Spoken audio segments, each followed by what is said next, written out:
சொல்லுவாங்க, கர்மா எப்போதும் கேள்வி கேட்கறதில்ல, கர்மா ஒருபோதும் விளக்கம் கேட்பதில்லை. அது காத்துக்கிட்டு இருக்கும். நேரத்துக்கு ஏற்ற மாதிரி அது தன்னுடைய பாதையை மாற்றிக்கும், முகத்தை மாற்றிக்கும். ஆனால் இலக்கை அது மாற்றிக்கிறது கிடையாது. எந்த நெருப்பு மற்றவங்களுக்காக மூட்டப்படுதோ அதே நெருப்பு ஒரு நாள் தன்னுடைய உரிமையை கேட்டு திரும்பி வரும். இன்னைக்கு இந்த இரவும் அதே மாதிரியானது தான். பிரதான படகு தளத்துக்கு தொலைவில் ஒரு வெறிச்சோடின சுடுகாட்டுல சாம்பலோட தடிமனான அடுக்கு படிஞ்சிருக்கு. பாதி எரிஞ்சு போன மரங்களுக்கு நடுவில் ஒரு பெணம் கடைசி மூச்சை விட்டுட்டு இருக்கு.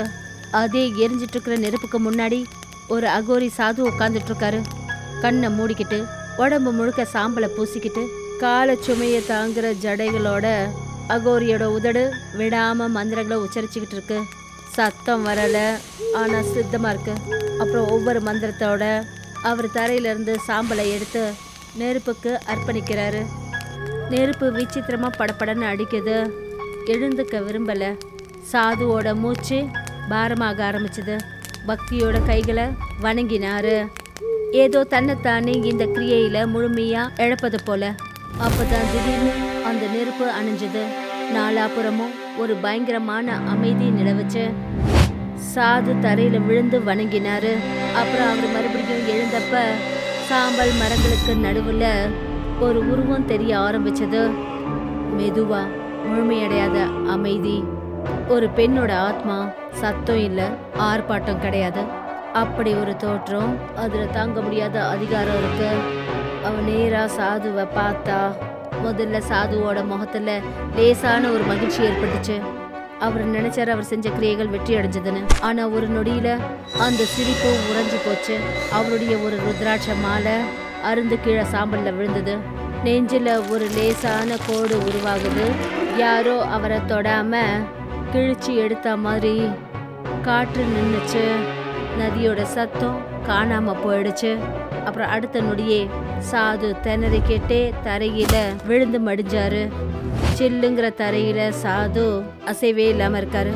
அவரை சுத்தி நாலாபுறமும் அவருடைய பூஜை பொருட்கள் சிதறி கிடக்குது. சாம்பல் இப்பவும் அவர் உடம்புல ஓட்டிக்கிட்டே இருக்கு.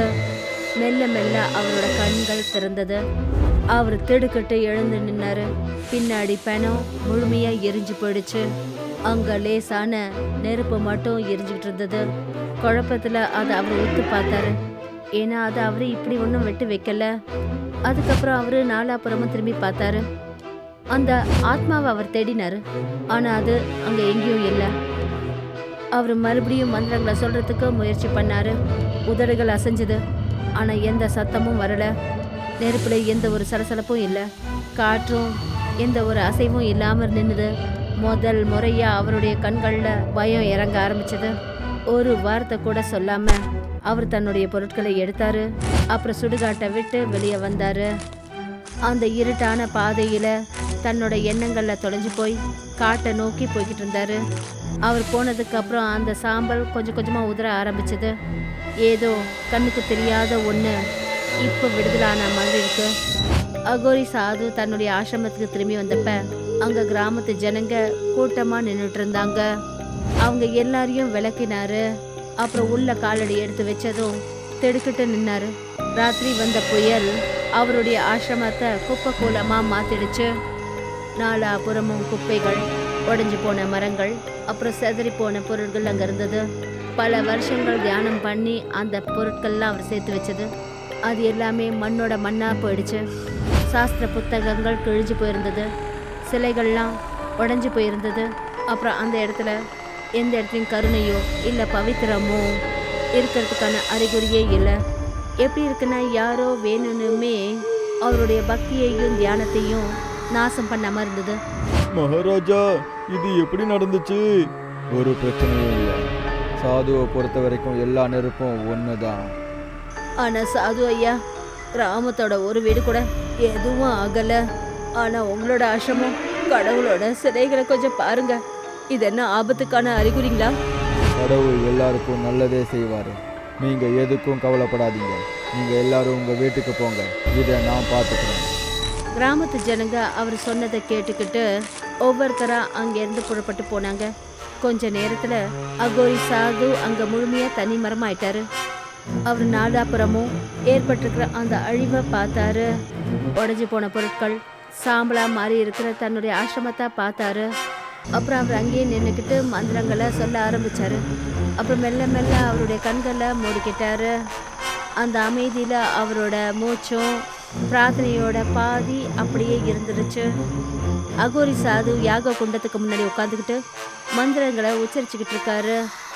மந்திரத்தை சொல்லி முடிச்சதும் அவர் அங்க வச்சிருந்த கொஞ்சம் சாம்பல் எடுத்து யாகத்துல போட்டாரு. ஆனா அந்த நொடியே அந்த நெருப்பு அணிஞ்சிடுச்சு. அப்புறம் திருக்கிட்டு அவர் தன்னோட கண்களை திறந்தாரு. எதிர்க்க நடக்கக்கூடாத விஷயம் நடந்ததை பார்த்துட்டு அவருடைய மூச்சே அடைச்சு போச்சு. என்ன இது? இந்த மாதிரி எப்பவும் நடந்ததில்லை. இல்லை, இது இது ரொம்ப பெரிய தப்பு. அவர் இதை பத்தி ஆழ்ந்து யோசிச்சுட்டு இருந்த போது அவருக்கு அங்க ஒரு குழந்தையோட சிரிப்பு கேட்டுச்சு. அவர் உடனே திரும்பி காட்டை நோக்கி பார்த்தாரு. அப்புறம் அவருக்கு தூரத்துல ஒரு குழந்தை நிற்கிறது தெரிஞ்சது. யார் நீ? அந்த குழந்தை அமைதியா இருந்தது. பயப்படாத, நான் உன்னை எதுவும் பண்ண மாட்டேன். யார் நீ? அந்த குழந்தை உடனே திரும்பி காட்டை நோக்கி ஓட ஆரம்பிச்சது. சாது எழுந்தாரு. அந்த குழந்தைய பின்தொடர்ந்து போனாரு. ஆனா போக போக அந்த குழந்தை மரங்களுக்கு நடுவுல மறைஞ்சு போயிடுச்சு. அவர் நாலாப்புறமும் தேடினாரு. ஆனா அந்த குழந்தை இருக்கிறதுக்கான எந்த அறிகுறியும் அங்கே இல்லை. அவர் தன்னுடைய இடத்துக்கு போகிறதுக்கு அவர் திரும்பின போது அவருக்கு ஒரு முணுமுணுப்பு சத்தம் கேட்டுச்சு. அதிர்ந்து போய் அவர் பின்னாடி போனாரு. அப்புறம் சத்தம் போட்டு கத்தினாரு. யாரு? யார் நீ? அந்த காட்டுல அந்த சத்தம் அப்படியே எதிரொலிச்சிட்டு இருந்தது. ஒவ்வொரு திசையிலையும் அந்த சத்தம் இடிபட்டு திரும்பி வந்துட்டே இருந்தது. ஒரு தடுமாற்றத்தையும் குழப்பத்தையும் ஏற்படுத்துற அந்த குரல் சகிச்சுக்க முடியாதபடி இருக்க அவர் தன்னோட காதுகளை முடிக்கிட்டாரு. பயத்துல அடிக்கிற இதய துடிப்போட காட்டை விட்டு வெளியே ஓடி வந்தாரு. அகோரி சாது இறுதிச் சடங்குகள் செய்யற இடத்துக்கு போனாரு. அப்ப அங்க இருந்த ஒரு மர போர்டு மேல அவரோட பார்வைப்பட்டுச்சு. அதுல இப்போ இறுதிச் சடங்கு செய்யப்பட்ட ஆட்களோட பெயர்கள் எழுதப்பட்டிருந்தது. அந்த இடத்துல தான் அவர் செஞ்ச தவமும் யாகமும் தடங்கலாச்சு. அவர் அந்த பெயர்களை படிச்ச உடனே அவர் உணர ஆரம்பிச்சாரு. எந்த பிணத்தை அவர் எழுப்பிட்டு இருந்தாரோ அது ஒரு திருநங்கை. பெயர் அபராஜிதா. ஒரு குழப்பமான அலை அவரோட மனசுல பரவுச்சு. அப்படி இந்த பெண் அபராஜிதானா, அப்ப அஸ்வினி யாரு? இந்த கேள்வி அவரோட மனசை சுத்திக்கிச்சு. அவர் குழப்பத்தோட திரும்பி அங்கிருந்து புறப்பட்டு போனாரு. அப்புறம் பின்னாடி இருந்துருச்சு ரகசியத்தோட நிறைஞ்சிருந்த அந்த மர போர்டு. அகோரி சாது தன்னுடைய கட்டில உட்காந்துருந்தாரு. பவித்திரமான மந்திரங்களை சொல்ல முயற்சி பண்ணாரு. ஆனா அவருடைய மனசு திடீர்னு வெறுமையா மாறிடுச்சு. அவர் எல்லாத்தையும் மறந்துடுறாரு. வார்த்தை, மந்திரங்கள், பக்தி, அவருடைய நினைவுகள்ல யாரோ பர்தா போட்ட மாதிரி இருந்தது. ஓம் ரீம் ஸ்ரீ ஓம் ரீ ஓம் ரீம். அவருடைய கண்கள் திடீர்னு திறந்தது. தன்னோட கண்கள் ரொம்ப பெருசா வச்சாரு. உடனே அவருக்கு புரிய ஆரம்பிச்சது. ஏதோ ஒன்று ஆரம்பிச்சிடுச்சு. அவருடைய கண்கள்ல பயம் தெரிஞ்சது. தொண்டை வறண்டு போக ஆரம்பிச்சது. அவர் எழுந்து நிற்க முயற்சி பண்றாரு. அவர் மண் பானையிலிருந்து தண்ணி எடுக்கிறதுக்காக போனாரு. ஆனா அதிர்ந்து போய் பார்த்தாரு. அங்க இருந்த பானைய காணோம். இங்கே அங்கன்னு தவிச்சுக்கிட்டு தேடிக்கிட்டு அவருடைய கைகள் ஏதோ பழைய சாஸ்திரங்கள் அப்புறம் எஞ்சி இருந்த பொருட்கள் மேல மோதினாரு. அதை அவர் வீட்டை சுத்தம் பண்ணும்போது பெருசா கவனத்துல எடுத்துக்கல. அவர் சாஸ்திர புத்தகத்தை எடுத்தாரு. அதை படிக்க ஆரம்பிச்சாரு. அவர் அந்த பக்கங்களை கவனமா பார்த்த போது கிராமத்துல இருந்து அவருடைய சிஷ்யன் சதீஷ் அவரோட வீட்டு வாசலுக்கு வந்தாரு. குருஜி. வா சதீஷ், என்ன திடீர்னு இங்கே வந்திருக்க? நான் இந்த பக்கமாக போயிட்டு இருந்தேன், அதான் உங்களை பார்த்துட்டு போகலான்னு நினச்சேன்.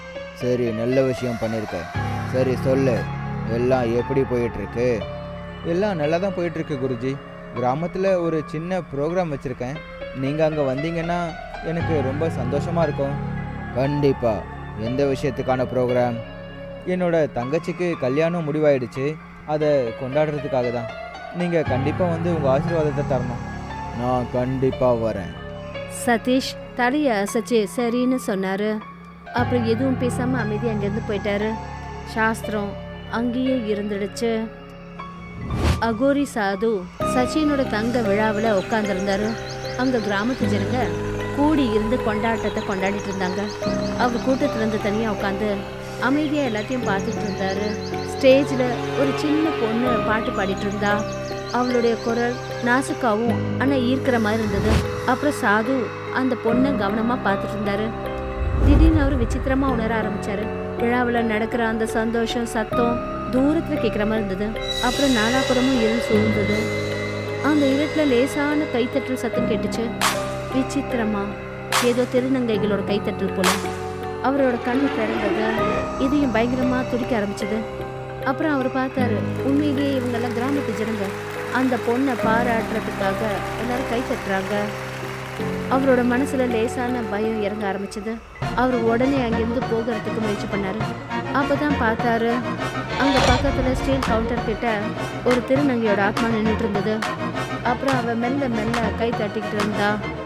பயந்து போய் அவர் திரும்பினாரு. ஆனா அங்க யாருமே இல்லை.